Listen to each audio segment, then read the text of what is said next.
میرا چوتھا امام وہ والی نماز پڑھ رہا ہے جو کنیز کہتی، پوری پوری رات نماز پڑھتے، روزانہ 1000 رکعت نماز میرا چوتھا امام پڑھتا. اور یہ محاورتاً نہیں ہے کہنے کو، بلکہ باقاعدہ تاریخ میں ہے کہ چوتھے امام کے گھر کے پیچھے جو باغ تھا اس میں 500 کھجور کے درخت تھے، ہر درخت کے نیچے 2 رکعت نماز پڑھا کرتے تھے. 1000 رکعت نماز 24 گھنٹے. اور ایک دن ایسی ایک نماز چل رہی اور گھر میں آگ لگ گئی، مشہور واقعہ.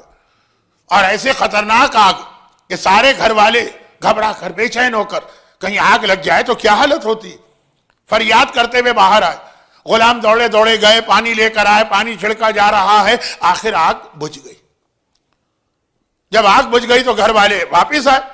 ارے کبھی ایسا ہوتا ہے نا کہ وہ آپ کسی کو مس کر دیتے ہیں، بھول جاتے ہیں لے جانا. دیکھا چوتھا امام تو گھر کے اندر تھا اور مصلی بچھائے ہوئے مصلی پہ جو نماز پڑھ رہا تھا، نماز کنٹینیو پڑھ رہے ہیں نماز.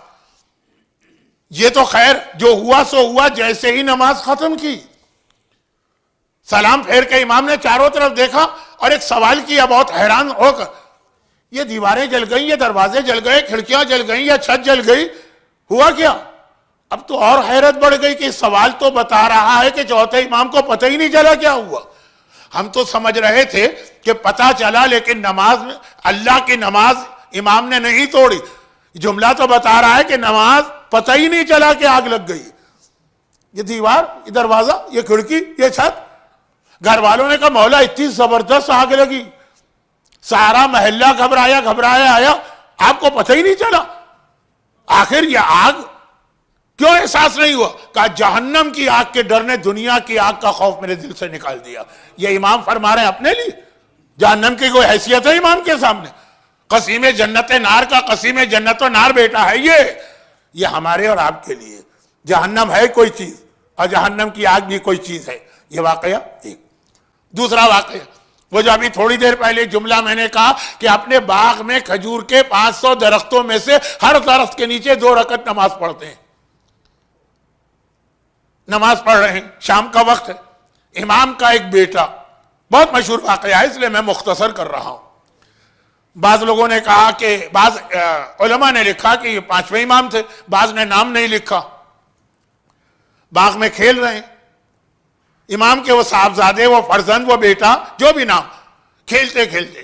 پہلے زمانے میں گھروں میں واٹر سپلائی کا کیا انتظام تھا؟ ہر گھر میں کنواں ہوتا تھا، ضروری تھا، گھر کا ضروری آئٹم، پانی یہیں سے ملے گا. کھیلتے کھیلتے کنویں کے قریب گئے اور کنویں میں گر پڑے. ماں پھر ماں ہوتی. ایک مرتبہ ان کی ماں یعنی چوتھے امام کی بیوی، چوتھے امام کی صرف ایک بیوی کا نام تاریخ میں، اور وہ ہر ایک کو پتا ہے کہ آقا حسن کی بیٹی، آقا حسن کی صرف ایک بیٹی ہے. آپ زیارت پہ جاتے ہیں تو آپ نے امام حسن کی آج کل کئی بیٹیوں کے نام سنے. وہ ایک ہلا کے قریب کنواں ہے، وہاں سے بھی پانی لاتے ہیں کہ امام حسن کی بیٹی ہے. اور آغا سیستانی اور آغا اسحاق فیاض اور حافظ بشیر صاحب کے گھر سے آگے نکلے تو لیفٹ سائڈ پر سڑک کا نام بھی ہے حسن کی بیٹیاں، پلورل. وہ ایک الگ مسئلہ، بات بیان بھی کرتا لیکن وقت نہیں، ابھی تو بہت لمبی منزلوں سے گزرنا. ایک ہی بیٹی تھی بس، اور وہ امام سجاد کی بیوی تھی اور 5ویں امام کی ماں تھی. تو فریاد کرنے لگی. ماں کا بیٹا بہت مشہور واقعہ ہے، بچے بھی اسپیچز میں پڑھتے ہیں. لیکن چوتھا امام نماز میں لگا ہے اور نماز پڑھ رہا. ہمارے لیے حرام ہے، انسانی جان کو خطرہ ہو تو ہمارے لیے حرام. ہماری ذمہ داری الگ ہوتی ہے، معصوم کی الگ. نماز ختم کی امام، وہی کیفیت. دیکھا کہ بیوی، اور کوئی معمولی خاتون نہیں ہے، حسن مجتبیٰ کی ایک ہی بیٹی اور بہت اہم بیٹی، بہت فضیلت والی بیٹی. گھبرا کے کہا، تم یہ لفظ محاورتاً کہہ رہا ہوں، امام گھبراتا نہیں ہے، گھبرا کے کہا کہ کیا فریاد کیوں کر رہی؟ کہا مولا میرا بیٹا کنویں میں گر گیا، اب تک تو ڈوب گیا ہوگا. چوتھا امام قریب آئے, ہاتھ بڑھایا, کنویں کا پانی اوپر اوپر اوپر اوپر ہوتا رہا یہاں تک کہ بالکل گراؤنڈ لیول پر آیا. دیکھا کہ امام کا بیٹا جو شاید 5ویں ہی امام تھے پانی میں بیٹھے ہوئے کھیل رہے ہیں. چوتھے امام نے بچے کو اٹھایا, اس کی ماں کی گود میں دیا اور کہا کہ اے ضعیفۃ الیقین, اگر میں اس سے توجہ ہٹا لیتا تو وہ میرے بیٹے سے توجہ ہٹا لیتا, میں نے اس کی جانب توجہ دی تو اس نے میری اولاد کی جانب توجہ دی. دیکھیں بہت اہم یہ جملہ ہے, پورا دین اس میں آ گئے. اللہ پہ ٹرسٹ کرنا سیکھیے, ٹرسٹ. ہاں بابا مولا کے زمانے میں پہنچی تو مولا کی زیارت کرنا, پتہ چلا مولا بازار کوفہ میں, وہاں گئی تو دیکھا وہ دکاندار کو کوڑے مار کے اٹھا رہے ہیں. کیوں؟ وہ حرام بزنس کر رہا تھا. ہمارے یہاں کے شہروں میں آ جائیں تو پتہ نہیں کتنے لوگوں کو کوڑے کھانا پڑیں گے. حرام بزنس کر رہا تھا, اور حرام بزنس میں کیا, حرام گوشت بیچ رہا تھا. وہ مچھلی بیچ رہا تھا جو بغیر چھلکے کی ہے, وداؤٹ اسکیل. مولا نے اس کو کوڑے مار کے دکان سے اٹھایا, کوڑے, کہا اس کی دکان سیل کر دو. پتہ نہیں کتنے ڈیری کوئن سیل ہو جاتے, لیکن یہ میں فی الحال اس مسئلے پہ آ نہیں رہا ہوں کیونکہ اس میں کچھ اجتہاد میں کچھ نئی گنجائشیں پیدا ہوئی ہیں, لیکن جرنلائز بات کر رہا ہوں. سیل کر دو اس کی دکان. اے بنی اسرائیل کے مسک شدہ کو بیچنے والے, اے مروان کی آرمی کو بیچنے والے, لشکر مروان, فرات ابن حنف مولا کے قریبی ساتھی کا محل ہے, یہ آپ نے کیا جملہ کہا, اس کا مطلب کیا؟ کہا یہ بنی اسرائیل کی ایک قوم تھی جو داڑھی شیو کرتے تھے, مونچھیں بڑھاتے تھے, اللہ نے ان پہ عذاب بھیجا, سب کو مچھلی بنا دی, وہ تو ختم ہو گئے. پھر اسی شکل میں اللہ نے یہ مچھلیاں پیدا کی تاکہ آدمی ان کو دیکھے تو وہ قوم یاد آ جائے. مفاتیح الجناح ایک کتاب ہے شیخ عباس قمی کی, جس سے ہم اعمال کرتے ہیں, زیارتیں پڑھتے ہیں, قم لے جاتے ہیں, نجف لے جاتے ہیں, ہر جگہ. اس کے آخر میں سلمان فارسی, پہلے اس میں معصومین کی زیارتیں ہیں, پھر کچھ انبیاء کا ذکر ہے, کچھ اصحاب کا ذکر ہے. اس میں آخر میں یہ ہے نا کہ جب مولا سلمان فارسی کے شہر مدائن گئے تھے, کسریٰ بادشاہ کا محل دیکھا, سب لوگ تعریف کر رہے تھے کتنا شاندار محل ہے. امام نے کہا یہ تعریف کرنے کی جگہ نہیں, عبرت پکڑو کہ کس طرح سے اللہ طاقتور سے طاقتور کو بھی نیست و نابود کر دیتا. ہم جاتے ہیں, اب جو جملہ میں کہہ رہا ہوں, ہم جاتے ہیں ایکویریم میں, اوہو کتنی شاندار مچھلی ہے, کتنی اچھی مچھلی ہے, کتنی بڑی شارک ہے, کتنی بڑی ویل ہے, کتنا بڑا یہ. امام کہہ رہے ہیں عبرت پکڑو, یہ وہ قوم ہے جو چھلکے کے بغیر والی مچھلی, اس کو دیکھ کر اللہ کا عذاب یاد کرو. کوئی یاد کرتا ہے اللہ کا عذاب اس کو دیکھ کر؟ بہت مختصر ایک جملہ کہہ رہا ہوں, ٹائم ہاتھ سے پھسلا جا رہا. تو خیر, کہا یہ قوم تھی جو داڑھیوں کو منڈواتے تھے, چنانچہ اللہ کا عذاب آیا, جس سے علماء نے کہا کہ یہ بھی ایک دلیل ہے کہ داڑھی منڈوانا حرام ہے, کیونکہ مکروہ کام پہ حرام عذاب نہیں آتا, حرام پہ آتا ہے. خیر, اب اس کے بعد پھر حبابہ آگے بڑھی, کہا مولا میں آپ کی امامت کے قائل ہوں, اور میں یہ چاہتی ہوں کہ آپ مجھے اپنی امامت کی کوئی نشانی دے دیں. اب پرانا زمانہ ہے نا, تو یہ ماربل تو نہیں. امام نے کہا ایک پتھر اٹھا کے لاؤ جو یہاں پڑا, تو پتھر لیا, امام نے اپنی انگوٹھی اس پہ رکھی. بہت مشہور روایت ہے, میں تو روایت ایک طرح سے مجبور ہو کے پڑھ رہا ہوں. امام نے انگوٹھی اس پہ رکھی تو جیسے موم وغیرہ میں نشان بن جاتا ہے, نشان بن گیا پتھر پہ. کہا یہ میری امامت کی نشانی بھی, اور میرے بعد جب حالات ایسے ہو جائیں گے کہ صحیح امام کو پہچاننا مشکل ہوگا, تو وہی میرے بعد امام براق ہے جو اسی طرح سے نشانی لگائے. اب واقعی آگے بڑھتا ہے. مولا کی شہادت حسن کے زمانے میں آئی تو حسن نے تو خود ہی جیسے ہی دیکھا, کہا بابا آگے آنا. وہ آگے آئیں. امام حسن کی امامت بڑی کنٹروورشل امامت تھی اس زمانے میں. آج بھی جن کو ہم 6 امامی کہتے ہیں اسماعیلی, وہ 5 امامی ہیں, وہ حسن کو نہیں مانتے ہیں. اور جو یمن کے اندر بہت بڑا ایک فرقہ ہے جو ہے تو شیعوں ہی کی ایک شاخ, زیدی, حسن کو نہیں مانتے, کہتے جس نے اپنی امامت سرنڈر کر دی وہ امام نہیں رہا. تو بہت مشکوک والی امامت بنا دی گئی امام حسن کی. حالات دیکھیں, وہ جو ایران نے ایک مووی بنائی ہے, آپ کے آنسو نہیں رکیں گے حسن مجتبیٰ کی مظلومیت دیکھ کر, لیکن یہاں خود ہی اشارے سے بلائے, لاؤ آؤ حبیبہ, پتھر لاؤ. ابھی حبابہ نے کچھ نہیں کہا تھا, امام حسن نے اس پہ مہر لگائی. حسین کہا رسول کی مسجد میں تھے, مہر لگائی. یہاں تک کہ چوتھے امام کا زمانہ آ گیا. چوتھا امام یہ جس کے لیے اتنا واقعہ میں نے پڑھا, کہہ رہی ہیں کہ اب میں ان کی خدمت میں بھی گئی کہ بھائی مجھے ایک یادگار مل رہی ہے, ایک امام کا تبرک کربلا سے. ذرا سا اگر مثلا کوئی کپڑے کا ٹکڑا آ جائے تو آپ کتنی عقیدت اور احترام سے اس کو رکھتے ہیں. یہاں تو امامت گئی. لیکن کہہ رہی یہاں میں پریشان ہو گئی, ہر امام کے پاس جاتی تھی, خود امام ہی مجھے بلا کے نشانی دے دیتے. یہاں پہنچی تو چوتھا امام مصلی پر, اور نماز نماز نماز نماز سلسلہ رک ہی نہیں رہا. یہاں تک کہ میں گھبرا گئی. میں نے فریاد کی, خدا بندہ اب میری زندگی کا آخری حصہ, کیونکہ یہ 113 ایئرز کی ہو گئی تھی, 113 سال. یہ آخری حصہ ہے, اگر اسی طرح سے میں انتظار کرتی رہی تو کسی وقت یہی موت آ سکتی. ادھر خدا سے دعا کی, امام نے نماز ختم کی, اب فوراً نہیں کھڑے ہوئے, مجھے بلائے. اور اس کے بعد کہا کیا کام؟ میں نے کہا وہ آپ کی امامت مجھے یقین ہے, لیکن ذرا نشانی مل جائے. امام نے اس کے اوپر مہر تو لگائی, لیکن یہ فرمایا کہ تو اتنی فریاد کیوں کر رہی تھی؟ کہا مولا آپ دیکھیے میں 113 سال کی ہوں, کسی وقت بھی مر سکتی ہوں. امام نے کہا میرے سامنے کیا کہہ دیا؟ ایک بار خالی انگلی سے اشارہ کیا, یہ 113 سال کی حبابہ تقریباً 18 سال 20 سال کی جوان لڑکی بن گئی, جوانی واپس آ گئی. کہا مولا بتائیے میری زندگی کتنی واقعی ہے؟ کہا یہ خدائی راز ہے, ہم کسی کو نہیں بتاتے ہیں. اب یہ واقعہ یہاں پہ رک جانا چاہیے, یعنی مجھے آگے بڑھ جانا چاہیے دوسرے واقعے پر, لیکن اب پوری بات کر لوں. پھر 5ویں امام کے پاس گئے. فرماتی ہے کہ وہاں بھی مجھے اس لیے انتظار کرنا پڑا کہ امام خانہ کعبہ کے صحن میں بیٹھے تھے, اور 1000 مسائل کا جواب میرے سامنے دیا ہے. 1000 مسائل. یہاں 1 گھنٹے کا میں کوسچن آنسر کا سیشن رکھوں, آپ بہت زیادہ تھک جائیں گے. اول تو آئیں گے نہیں, جو آئیں گے بھی 1000. پھر موقع ملا, مہر 6واں امام, 7واں امام, 8واں امام, ان کی امامت میں مہر لگوا کے ان کا انتقال ہوا ہے. یہ واحد خاتون ہے جنہوں نے 8 اماموں کا زمانہ دیکھا, حبابہ والدیہ. لیکن جو اصل واقعہ تھا وہ چوتھے امام کا تھا, صرف اشارہ کیا, اور یہ ایک مرتبہ پھر جوان ہو گئی. لوگ کہتے ہیں مولانا کوئی طریقہ ہے کہ ہماری بھی جوان ہو جائے؟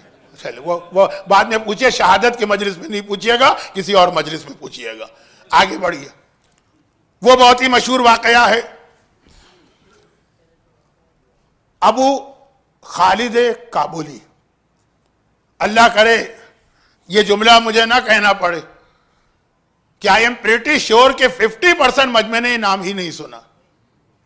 شاید 16 ہے, شاید 18 ہے, شاید 19. یہ جملہ ہے روایت کا کہ آقا حسین کے بعد جتنے بھی اس زمانے کے شیعہ تھے, چوتھے امام کی امامت کے بارے میں سب کنفیوز ہو گئے تھے. جو کل کی مجلس میں آئے گا امام زمانہ سے جب میں میچ کروں گا. محمد حنفیہ نے کی امامت کی طرف چلے گئے, حضرت عیسیٰ کے واقعے کی طرف چلے گئے. تو امام کا جملہ ہے, صرف 3 شیعہ ایسے تھے جو کربلا کے بعد میرے جد چوتھے امام کے ساتھ پہلے دن سے رہے. ہاں بعد میں بہت سے پلٹ کیا. ان 3 میں ایک نام تھا یحییٰ اور ایک نام تھا ابو خالد کابلی کا. اتنا پکا مومن ہے یہ, لوگ نام ہی نہیں جانتے ان کا. انہی سے وہ روایت آئی ہے کہ بیویوں کے ساتھ کیسا برتاؤ اور ایٹیٹیوڈ, لیکن آج کے لیے وہ روایت مناسب نہیں. وہ ابھی ہمارا موضوع انکمپلیٹ ہے نا, طلاق والا, تھوڑی بات کل یا پرسوں ہو جائے گی. واقعہ چوتھے امام کا یہ ہے. اتنے واقعات میرے سینے میں ہیں کہ ایک اشرا تو مجھے کم لگتا ہے, 30 مجلس سے مجھے چاہیے ہوتی ہیں. لیکن فی الحال آج تو آپ حضرات کی, آپ دعا کر رہے ہوں گے نا چوتھے امام سے کسی طرح جلدی تو ختم کریں. تو بس یہ آخری منزل ہے ابو خالد کابلی.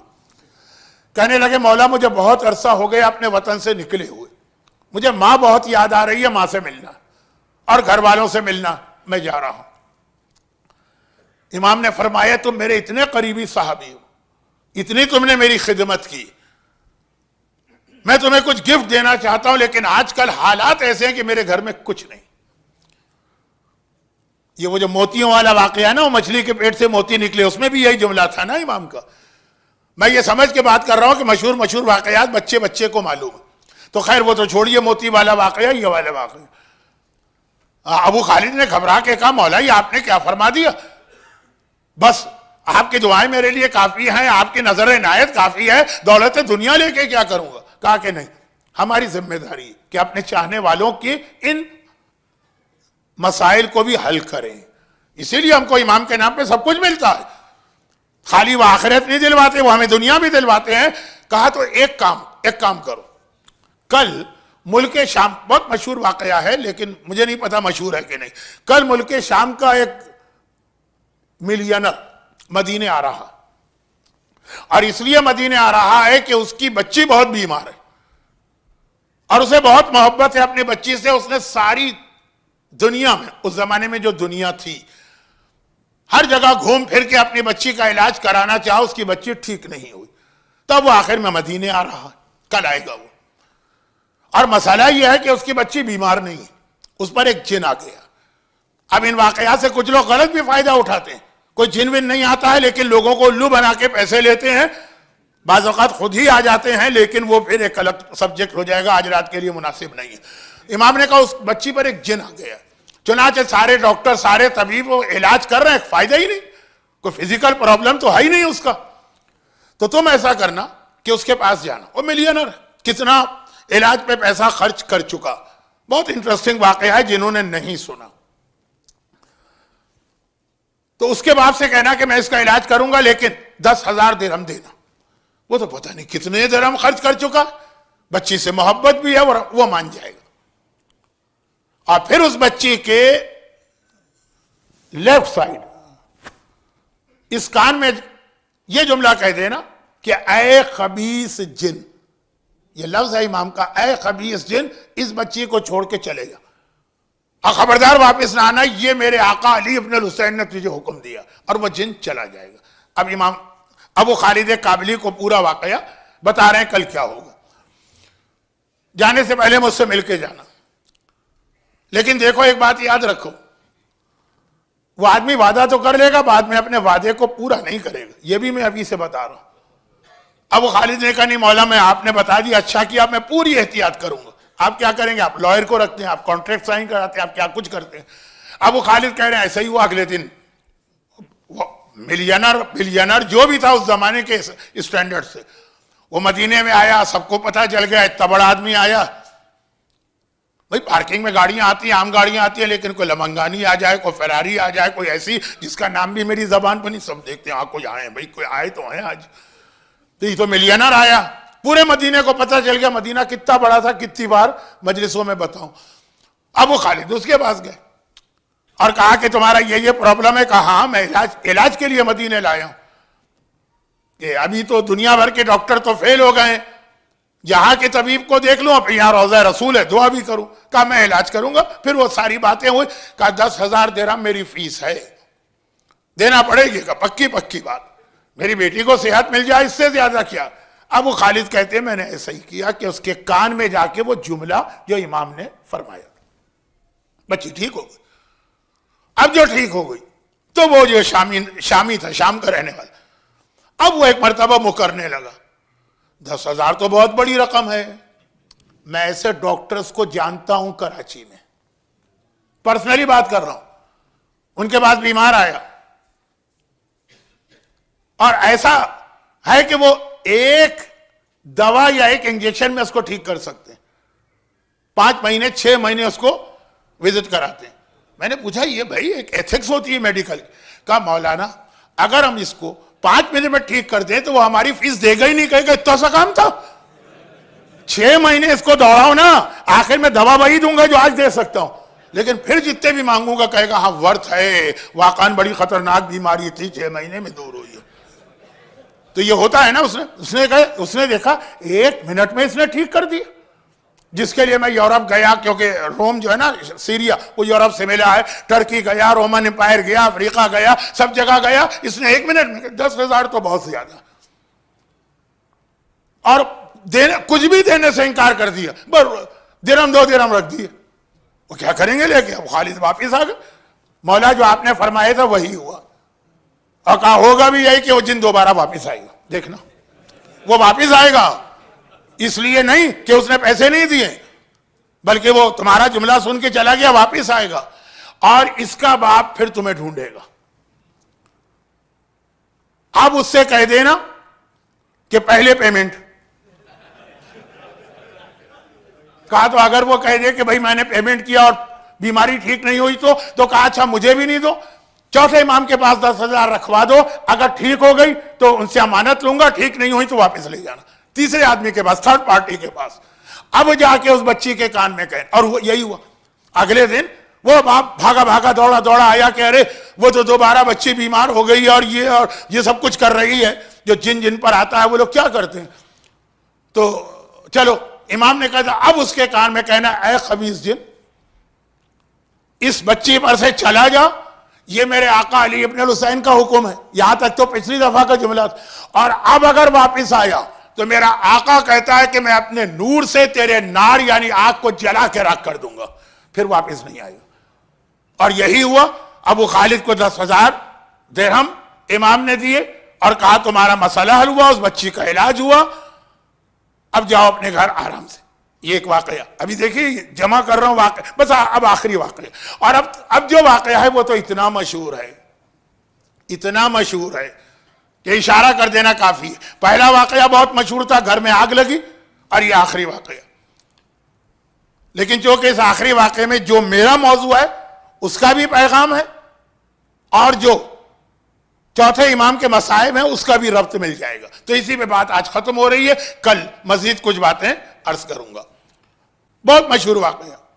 ایک آدمی بلخ, رشین اسٹیٹ میں کوئی شہر ہے آج بھی, وہاں سے ہر سال حج کے لیے آتا تھا اور خدمت امام میں بھی آتا تھا مدینے, اور ہمیشہ تحفے لے کے آتا تھا, لدا پھندا.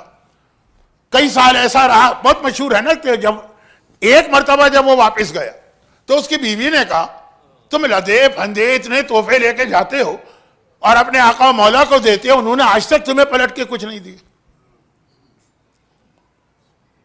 میں نے اس آدمی نے اپنی بیوی سے کہا ارے یہ کیا بک رہی ہو, وہ زمین و آسمان کے مالک ہیں, وہ سب کچھ دے سکتے ہیں, مجھے اس وقت ان سے کچھ چاہیے بھی نہیں, اللہ نے سب کچھ دیا. کہا لیکن تحفے وہ لے لیتے, کبھی تو پلٹ کے کچھ دے تمہیں بدلے میں, چاہے ضرورت ہو چاہے ضرورت نہ ہو. کیا ایک انگریزی کا لفظ ہے نا شاید, ایکسچینج آف گفٹ, کہ ٹھیک ہے ضرورت نہیں ہے, کہا بس چپ ہو جاؤ, مولا کی شان میں گستاخی نہ کرو, ختم ہو گئی بات. اس سال پھر یہ حج پر آیا, بہت مشہور واقعہ, میں کیسے واقعے کو جلدی سے بھی بیان کر دوں. اور یہ ہے کہ وہ پہلے دن والے لقمان کی زبان والی بات بھی نہ ہو, یہ بعد میں لوگوں نے کہا مولانا اس کو کمپلیٹ کر دیں. خیر, تو جلدی سے. اب آیا اس سال امام کے پاس, امام کو تحفے دی, ہمیشہ لدا پھندا آتا. امام نے اس سے کہا کہ کھانے کا وقت ہے, آؤ بیٹھ جاؤ کھانا کھائے. اس کے بعد امام پانی لے کر آئے لوٹے میں تاکہ اس کے ہاتھ دھولا. گھبرا گیا, کانپ اٹھا, مولا میرے آقا اور مولا امام وقت, میں آپ کا ادنا غلام, میں اپنے ہاتھ آپ سے دھلواؤں؟ مولا یہ خدمت میں کروں گا, آپ نے بھی تو کھانا کھائے نا, یہ خدمت میں کروں گا, میں آپ کے ہاتھ دھونا چاہتا ہوں. امام نے کہا دھو. آپ نے سنا کہ اس نے لوٹے سے پانی ڈالا, امام نے ہاتھ دھونا شروع کی, اور ایک مرتبہ اس سے کہا دیکھ یہ جو تشت ہے اس کے اندر کیا ہے, کہا پانی. کہا نہیں غور سے دیکھ. اب جو اس نے دیکھا تو سرخ یاقوت, ریڈ کلر کا جو روبی ہے, 1/3 تشت اس سے بھر گیا. امام نے کہا اچھا پھر ہاتھ دھلاؤ. دوبارہ ہاتھ دھلائے. اب کیا ہے, کہا پانی. کا غور سے دیکھ تو گرین کلر کا جو کیا ایمرلٹ کہتے ہیں انگریزی میں, زرد زمرد سبز, وہ نظر آیا. کہا مولا یہ تو زمرد سبز ہے. کہا اور ہاتھ پھیلاؤ. تیسری بار جو اس نے ہاتھ دھلائے, اب کیا ہے, کہا مولا پانی. کہا غور سے دیکھا تو سفید رنگ کے موتی ہیں. اب تشت یہ 3 جواہرات سے بھر گیا, سرخ یاقوت, سبز زمرد, سفید موتی. امام نے کہا جا لے جا اور اپنی بیوی سے کہے کہ تو جو کمپلین کرتی تھی نا, یہ بدلے میں دیا, میں تیزی سے آگے بڑھ رہا ہوں, ورنہ بیچ میں رک کے کچھ ڈیٹیل بھی بیان کی جا سکتی ہے, وقت نہیں ہے. چنانچہ یہ واپس گئے, اور جانے کے بعد بیوی سے وہی بات کہی, میں نے تجھ کو منع کیا تھا میرے مولا کی شان میں گستاخی نہ کر, وہ وہاں بیٹھے ہیں, انہوں نے تیرے جملے سن لیے ہیں اور تیرے لیے یہ تحفے بھیجوائے, مجھے نہیں تجھے دیے, کہ تجھے کمپلین تھی نا کہ امام کچھ نہیں دیتے ہیں. جیسے ہی اس مومنہ نے سنا گھبرا گئے, کہا وہ تو پھر امام برحق ہے, پہلے میرے دل میں شک تھا, اب یقین ہے, اب تو میں بھی ان کی زیارت کے لیے جاؤں گی, مجھے لے کے چلنا. لے کے چلا. اب ہوا یہ کہ جب یہ مدینے پہنچا, ہوٹل میں سامان رکھا, جیسے ہی سامان رکھا بیوی مر گئی. بہت مشہور واقعہ. گھبرا گیا, زیارت کی تمنا لے کے آئی ہے, ہوٹل تک پہنچ گئی مدینے میں, لیکن موت آ گئی. وہ سیدھا امام کی خدمت میں آیا, غمگین بھی ہے, کہا فرزند رسول میرے ساتھ یہ ٹریجڈی ہو گئی, بیوی آئی تھی آپ کی زیارت کرنا چاہتی تھی, آپ پر اس کا اعتقاد مجھ سے بھی زیادہ ہو گیا تھا, لیکن ایسی موت آ گئی. امام نے 2 رکعت نماز پڑھی, ہاتھ اٹھائے, کوئی دعا مانگی اور کہا واپس جاؤ. مولا میں آ گیا ہوں غم کے عالم میں, تو بیٹھ جاؤں, کا واپس جاؤ. ہوٹل گیا تو دیکھا بیوی زندہ بیٹھی ہوئی. ایک مرتبہ کہا ارے تم تو مر گئی تھی. کہا مر گئی تھی. جب ملک الموت نے میری روح نکالی, وہ روح لے کے چلا ہی تھا کہ میں نے دیکھا ایک خوبصورت نوجوان اس کے راستے میں آ گیا اور کہہ رہا یہ روح واپس کر دے. میں تجھے حکم دیتا ہوں کہ یہ روح اس کے بدن میں واپس ڈال دے, میں نے اس کو زندگی عطا کی. وہ ملک الموت نے ہاتھ جوڑ, کہا مولا جو آپ کا حکم, خدا کے حکم سے روح قبض کر رہا ہے, امام کے حکم سے روح واپس کر رہا ہے. بتا رہا ہے کہ جب امام کا حکم آ جائے تو خدا اپنا حکم واپس لے لیا کرتا ہے. یہ روح واپس, دیکھیں میں بہت تفصیل میں جا سکتا ہوں, وقت نہیں ہے, میرے ہاتھ پاؤں پھولے ہوئے ہیں. امام نے اس کو نہیں پتا, امام کا ایک نوجوان, ملک الموت نے ہاتھ جوڑے, کہا مولا آپ کا حکم ہے, کافی ہے, روح ڈالی, میں زندہ ہو گئی, چلو اب جس مقصد کے لیے آئے ہیں وہ پورا ہو جائے. مقصد تھا امام کی زیارت. جیسے ہی امام کے حجرے میں گئی, امام کا چہرہ دیکھا, پکار اٹھی, تو وہی ہے, یہ تو وہی ہے, یہ تو وہی ہے. شوہر کہنے لگا پاگل ہو رہی ہے, کیا وہی ہے وہی؟ کہا ملک الموت کو جنہوں نے روکا تھا اور کہا تھا کہ میں حکم دیتا ہوں کہ اس کی روح کو واپس, یہ وہی تو ہیں, یہی تو میرے آقا اور مولا ہیں. ایک مرتبہ امام نے کہا ہم نے تجھے 30 سال کی نئی زندگی عطا کی ہے, تو 30 سال اور زندہ رہے گا. یہ سارے امام کے معجزات, الگ الگ واقعات. اب آئیے ذرا ایک نتیجہ بھی نکال لے, بہت لمبی بات ہونے کے باوجود نتیجہ تو نکالنا ہی ہے. کل تو یہ دوبارہ سارے واقعات نہیں دہراؤں گا. آپ نے دیکھا آگ لگی اور امام اس آگ میں بیٹھ کے نماز پڑھتے رہے. یاد آیا کوئی ابراہیم خلیل خدا کا معجزہ ہے, آگ میں پھینکا گیا اور سلامت رہے. سجاد نے وہ معجزہ دکھایا. آپ نے دیکھا بچہ کنویں کے پانی میں گرا, سلامت رہا. کوئی نبی یاد آیا, یہ موسیٰ کلیم اللہ ہے. فرعون کا لشکر پیچھے پیچھے آ رہا, موسیٰ پانی میں جا رہے, سلامت رہے. آپ نے دیکھا انگلی سے اشارہ کیا, حبابہ بوڑھی ہو کے جوان ہو گئی. کوئی نبی یاد آیا, وہ یوسف نبی تھے, زلیخا کو دیکھا, بڑھاپے کو جوانی سے بدلا. آپ نے دیکھا کہ جن آیا اور حکم امام سے چلا گیا. کوئی نبی یاد آیا, وہ سلیمان نبی تھے کہ جن کی حکومت جنوں پہ ہوتی تھی. آپ نے دیکھا کہ مر گئی تھی عورت, حکم امام آیا, زندہ ہو گئی. کوئی نبی یاد آیا, یہ عیسیٰ روح اللہ ہے جو مردوں کو زندہ کرتے. سجاد نے کہا میرا بابا ہر ایک کا وارث ہے, وارث ابراہیم, وارث موسیٰ, وارث یوسف, وارث سلیمان. آؤ میں ثابت کرتا ہوں, ابراہیم کا معجزہ بھی دکھایا, موسیٰ کا معجزہ بھی دکھایا, عیسیٰ کا معجزہ بھی دکھایا, اپنے باپ کی میراث کو ثابت کیا.